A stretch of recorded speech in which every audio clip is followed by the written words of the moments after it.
Yo, yo, yo, what's up with your boys? What up with y'all family, man? Everybody out there in YouTube world, man. It's your boy Cross. We back with another one from the Cross Your Heart podcast. We got a lot of stuff going on, so we just getting into some deep stuff. I got Job in here once again, paying us a visit, man. We breaking stuff down. Some stuff that I like to get into as well. Won't be long, maybe about 20 minutes or whatever, but something quick where I want to throw in the mix. All this entertainment stuff, conspiracy theories, all these things. So I wanted to let Ja know, because Ja a lot of times in the entertainment business, he'd be like, man, I don't know what you're talking about, Cross. So I got Ja here to tell me what he might think. So on that note, let's get into what we want to talk about is Teresa Graves. Now, a lot of people don't know who Teresa Graves is.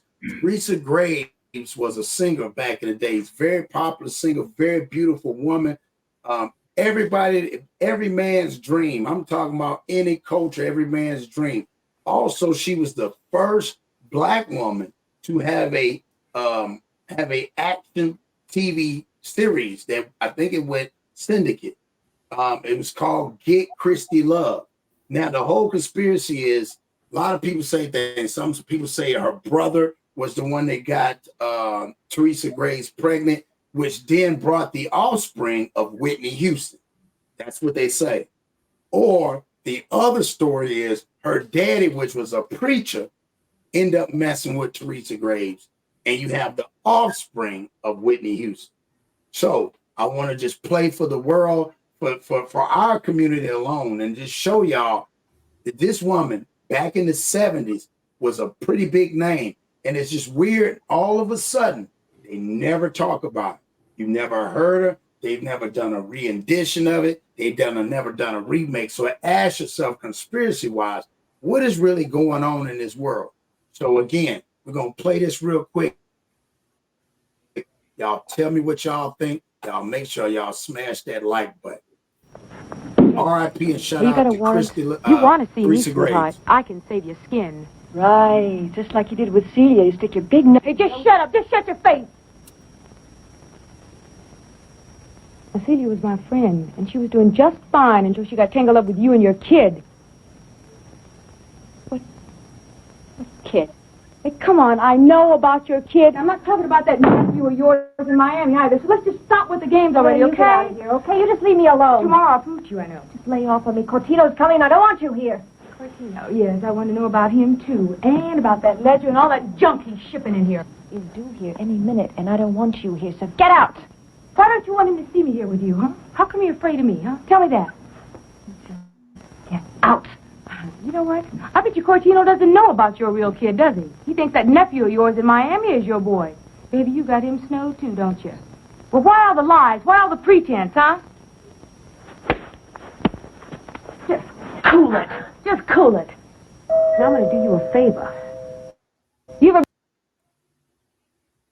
So yeah, that's Teresa Graves, y'all. So a lot of times, like I said, Ja didn't know that. That's her in the show. So now we're going to get to what they call the conspiracy. We're going to stop. I remember that show too.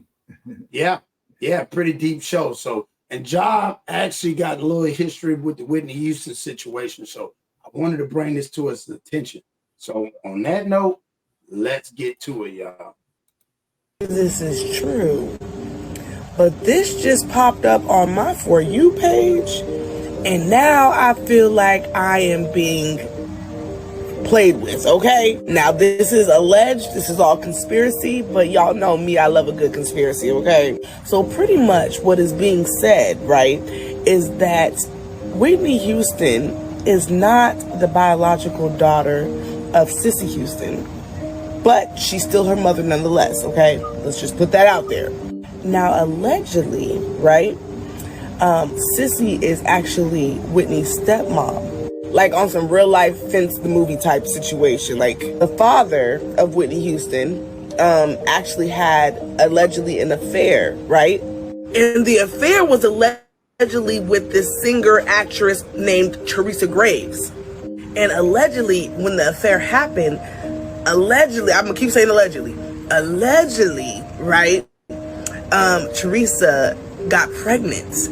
And then when she gave birth to the baby, basically he was like, yo, sissy, we gonna take care of this child together. This is my baby. Like I said, on some real, like the movie Fences. Remember how Denzel came home with the baby? Who was like, her mama died during birth. This is my baby. We gonna raise it. That, like, on some shit like that. I'd appreciate it if you was to help me take care of her.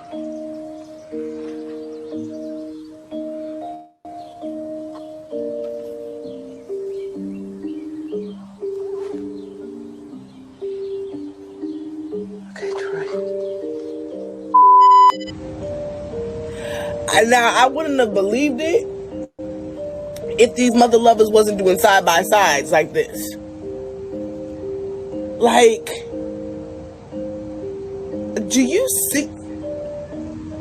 And then I had seen an interview that Teresa Graves did back in the day, and she sounds just like Whitney. Shows how it's called the funny side of marriage. It's how we all meet and court each other, and we finally get married. There's a big wedding scene. It's really pretty, and Gene Kelly is the minister, and it shows all couples getting married. And we have a big dance section, and we do the.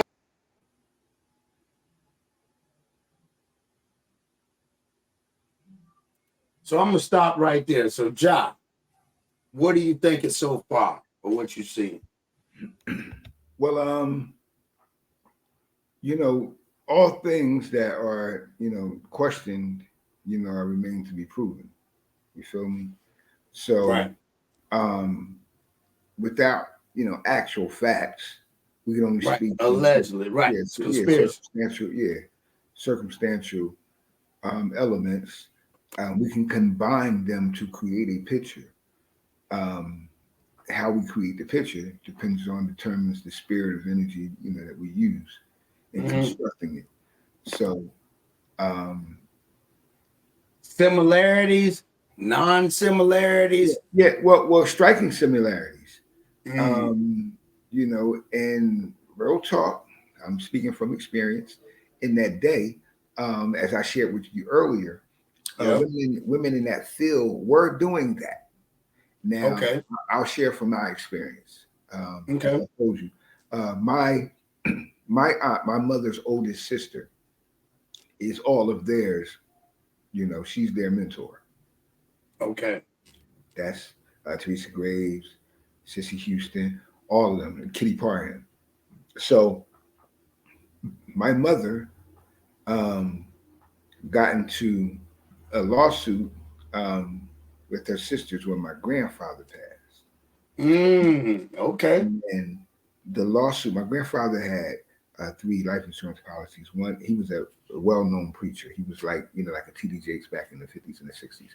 So he was always making churches, like constructing churches, being a part of churches. So my grandfather had 3 life insurance policies, and he gave my mother, which was the baby girl, the baby child, one of her own. Okay.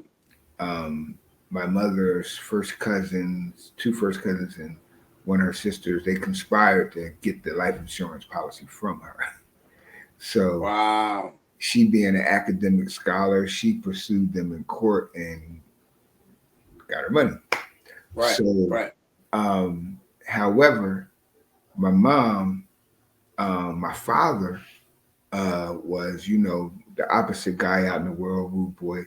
He had got killed. So my mom had a nervous breakdown. They got my mom deported. So, okay. And in that, we became, you know, wards of the family, or we was going to become wards of the state. So my aunt ended up raising my older sister, which became a singer in the industry. Interesting. Which, as I told you, remember I called her daughter niece? Yes. Because people in the industry, when they seen Gigi and Whitney together as kids, you know, my niece was my aunt's niece. My sister was my aunt's niece, but she was also her daughter to the people in the industry. People didn't know the difference. You understand? Yeah, it's getting deep now. Hold on now. This is deep. A possibility in that culture then. Basically. Yeah, because that's weird. Hold on. Let me say something. So your aunt looks like Whitney. No. My aunt, right? When you look it up, right? Sissy Houston is Whitney Houston's mother. My aunt Kitty is the big sis. Like my aunt Kitty was the boyfriend to, she had a relationship with Otis from Temptations and Aretha Franklin's brother, older brother. She was Aretha Franklin's like big sister, but she was Sissy Houston's mentor because she's the one that brought Sissy Houston into the industry through the group Stars of Faith, the gospel group Stars of Faith. Okay, I didn't know that. Yeah, this before Whitney was born. Now, Whitney and my sister are about, I think they're like 4 or 5 months apart. So they came up, Whitney being raised by her mom, Sissy, and my sister being raised by my aunt, Kitty Parham. They came up, together. Like sisters, yeah. Right. So my aunts, my great aunt that raised us here in America, she's a famous chef from back in the day. So when they would come to New Jersey, they would all travel between Newark and Trenton, New Jersey, and they would come to my aunt's house that was raising us to eat because she used to always cook. Okay. They would cook. They would go to people's houses that they trusted back then, because versus spending the money at a restaurant or that's right. And then cook a big dinner. Right. Yeah, so you got somebody that got, a business that's already a chef. You feel me? That's nothing. It's nothing. Yeah, that's life. That's nothing. I grew up in the home watching all of them in and out, all the time. Yeah, that's pretty good. Yeah, industry activity. So yeah, I can understand the dynamic or the assumption thereof of someone creating that from the existing elements of that, circumstance. However, of course, we only speak in speculation. That's right. That's a fact. Yeah, Leslie on all this. Facts, right? So let's watch. So let's watch a little bit more of it. Maybe you might see something that might strike something. Walls, and we do the polka, and we do the horror. It's great. We do everything in the show. It's gonna be the best thing on next fall. Trust me. In the studio since I was 12. My mom took me in the studio, and I've been working professionally since I was 12 years old. And I said, I want to be a singer. She said, you want to be a singer? You really do? I said, yeah, I really do. So she said, okay, let's go. And she took me by my hand, and that was it. But I feel no pressure from those two. I have nothing to prove. I give myself, and that's it. That's all I have to give. It's not all it's cracked up to be. It ain't all the glamour and all that stuff. It's hard work. It's a lot of work. But when you love it, it feels good. My face being shown all the time certainly doesn't hurt at all. And when people in the modeling business really never knew that I did sing. So when they found out I did sing, it was like, oh, so besides that, you can... Conspiracies. We talk about all the conspiracies, okay? We talk about the Disney Channel conspiracies on this page. We've broken down theories and stuff like that about Dr. Phil. We've done a lot of stuff on here. I'm just late to the party on this one. I'm just real effing late on the party of this one, okay? But yeah, y'all, what y'all think? Y'all tell me in the comments. So just by the similarities, and like you said, in this industry, man, it's just crazy. And I just wanted to do that because, again, I wanted to shine light. You got to remember what was happening too. If you remember, Teresa Graves was the first Black woman with her own sitcom. Like she co-produced. That's right.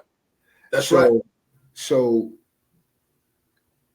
her career as an actress was a different face than the career of a touring singer. Remember, Sissy got into film like once she became secular in the 70s. So when he got into movies like, The Wiz and right. movies and all that stuff as a singer. But think about this, job. If she was doing all that, Sissy was doing that in the 70s, why they never said that they ever interacted with Teresa Graves when she was a co-producer and she was on this big platform as this TV show. They interacted with her. She was from around the way. Hey, you can look that up. But not just that. See, Teresa's grave died at a young age. And she died, listen, and she died by herself in Inglewood, in California. Man. Nobody even know, her own neighbors didn't even know she was dead. They didn't even know who she was. They said she joined the Jehovah's Witness. Yeah, she was Jehovah's Witness. She but she was Jehovah's Witness prior to that, her prior to her exit from the game, which was part of her exit from the game. Remember, she was functioning, she was a real sister on principle. However, in the industry, everybody knew her because she was a prominent Black woman. You feel me? So what I'm saying is this. It's very conceivable. Remember, she died in a fire, bro. Like in her sleep in the fire. Like it was always mysterious. You feel me? So that's what I'm saying. I'm just saying. It just, and back then, like you even mentioned the preachers, them preachers back then being big names. Her daddy a preacher, bro. Allegedly, bro. Yeah, we don't, like, when we talk about power, bro, social power. Nationally known preachers in the 50s and the 60s were like, gods of the system. Like because our people were so spiritually inclined and in tune, even in our savagery, we still were spiritually connected. Just like right now. Right now we function in a wicked way, but when some adversity or triumph is in our presence, we always say, glory be to God. He the most high. Thank you, Lord. Thank my Lord and Savior, Jesus Christ. We always refrain back to that which was our essence. So even in our ignorance, we still are a spiritually inclined people because we're God's children. So naturally, you're going to hear that and you're going to see that. And often you'll see people, recant their wickedness and testify according to his holy prayer. And sometimes you got to be beaten to that position, but that's what I said. You do submit. Either you feeling so good, even when somebody hit the lottery, you feel good, but if you don't go to God, you can't protect what you got. That's right. You start straightening up, you start correcting everything because you have something now. You feel good, but you got to go somewhere to keep it and protect it. Because as soon as you try to isolate yourself on your own will and power, the powers that be that gave it to you can come take it along with you. You feel me? So I like that. That's what we got to look at, even when we look into these situations. So man. So only hide but for so long. So I wonder what her father, what's his defense for his daughter, because that's crucial.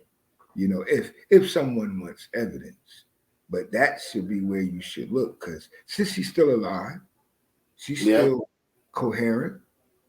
So, hey, if you maybe ask, maybe that also, right. And then, like I said, even in the conspiracy world, maybe that's the reason why they pushed her in the industry to go so far. Maybe that's why they didn't have no problem with keeping her induced, because she was on drugs at an early age. Whitney was, so maybe that was but I'm just saying, I'm just saying, allegedly, maybe her mama could have been like, you ain't mine, and hey, we gonna work you because that's somebody else's child. Hey, let me tell you something, bro. Whitney was allowed to go where my sister wasn't earlier. Really? My sister, Whitney, was singing in nightclubs between 12 and 14 years old with her mom.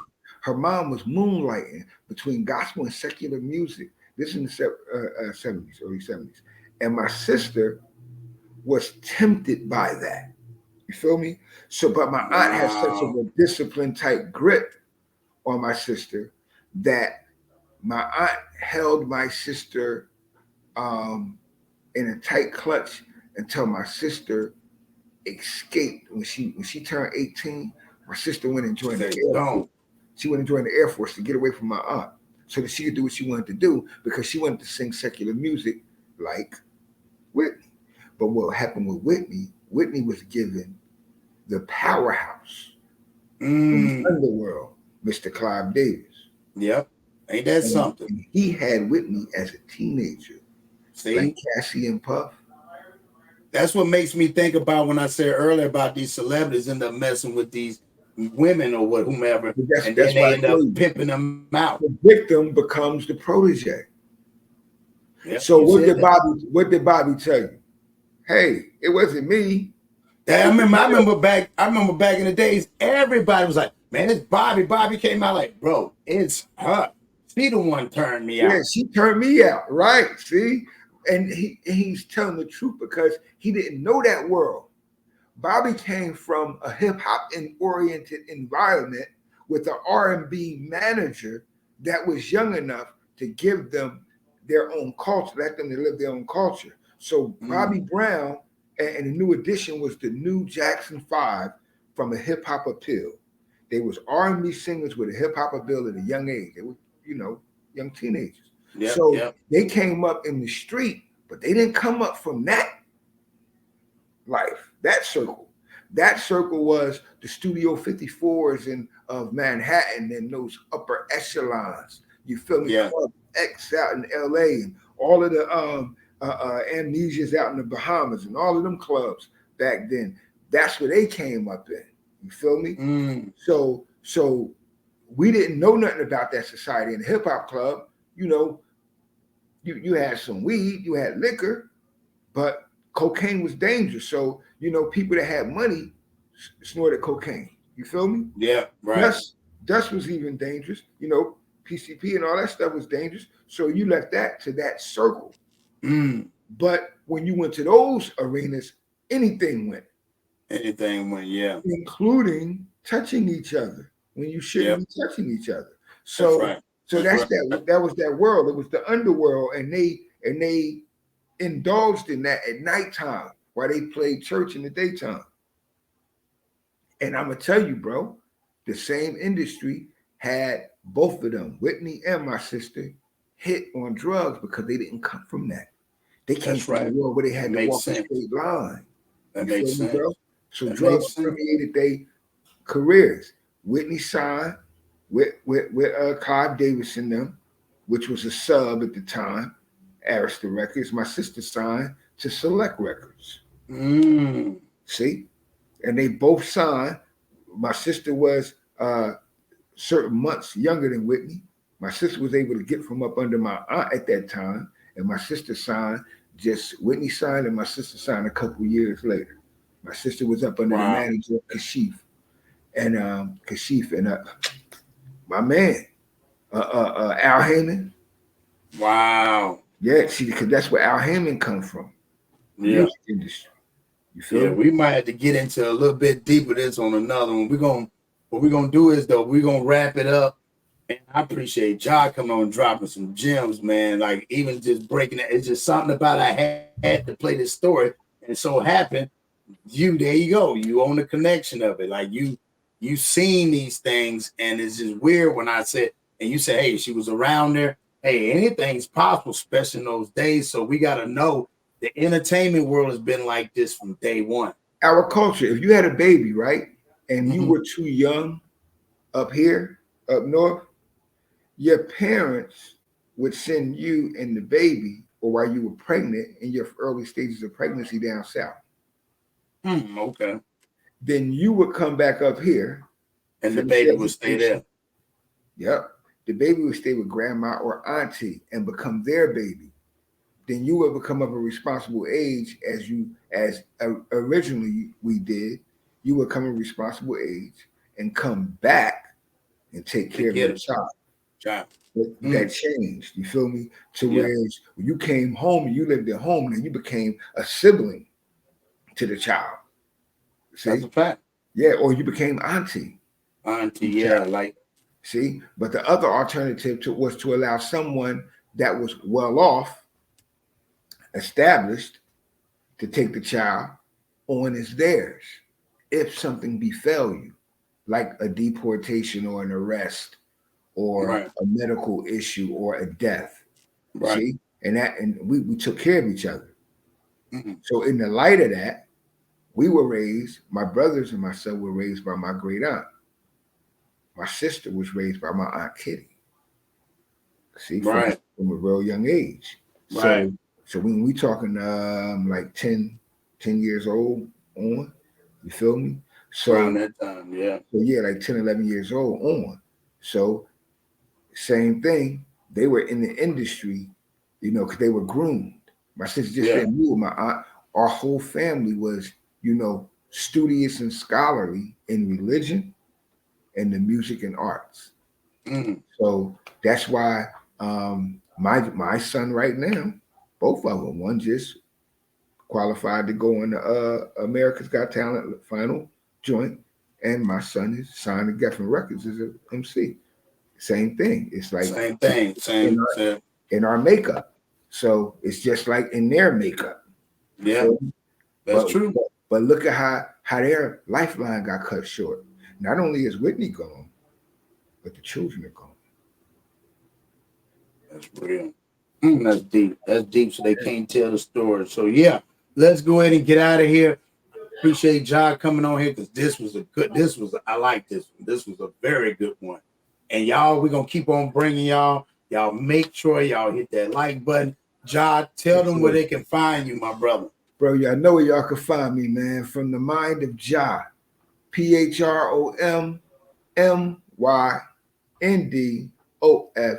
caps JAH. You already know how we do. Unapologetically black 24/7, 365. That's how we're going to survive. Be real with yourself before being real with others, and you'll never change. Peace. That's real, man. And on that note, we out. I appreciate y'all. Hit that like button, comment, subscribe. Let's go.